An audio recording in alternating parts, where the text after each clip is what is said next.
Good morning, folks. We've got the U.S. January climate report. A solar flare occurred yesterday, and we've got a sun-diving comet headed right at the Earth-facing sunspot group. Let's get started with spaceweathernews.com. We're finding a not entirely calm last 24 hours on our star.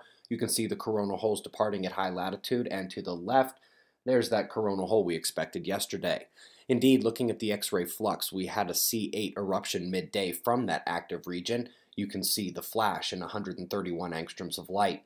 The sunspots have indeed become more complex since yesterday, with central umbra development bringing positive magnetism back towards the negative trailer. We'll have eyes on that today while we come to 211 angstroms here for a better view of the high latitude coronal holes departing and that transequatorial one coming in over the limb.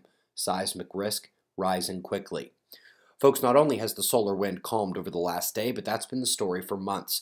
Here's the electron flux over the last year showing the dropout towards the end of 2017 and into this new year. And when we come to the solar wind telemetry for a year from SOHO, we find a similar pattern in particle speed. Even the coronal holes aren't ramping the telemetry very much, which is why geomagnetic storms have been absent as well. Perhaps the most interesting piece of news today doesn't really become news for another few hours. Sure, Mercury is appearing from the right to join Venus exiting the frame to the left, but did you catch it? Croit's sun-diving comet heading in, brightening quickly and heading more or less at the sunspot group. If you recall, this feed is offline publicly for weeks for no good reason whatsoever, but 9REC is processing the raw data so we all have access. I will post an updated comet motion tracking later today. After a dormant volcano woke up in Papua, it's happening again in Central America, pretty much the same latitude.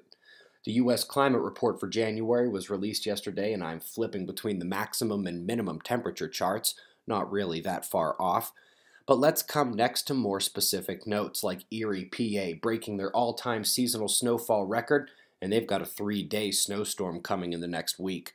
We've got an ENSO update from NOAA indicating that La Nina is settled in even more, as we're now a full degree below average in the Central Pacific. In their detailed report, NOAA lists 2,000 hot records broken in the month, while over 4,000 cold records fell.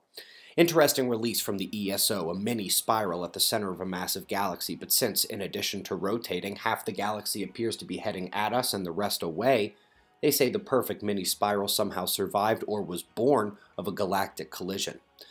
Last but not least, the top French physics unit has determined the magnetism around sunspots and up into the corona wholly determines the strength of solar eruptions. Growing and being fostered in a magnetic cage, an electric plasma flux rope waits to be released. We've got your wind maps and shots of our star to close. We'll have that sun-diving comet and update coming for you later today. We'll do this all again tomorrow, right here, but right now it's 5:45 a.m. in the new Valley of the Sun. Eyes open, no fear. Be safe, everyone.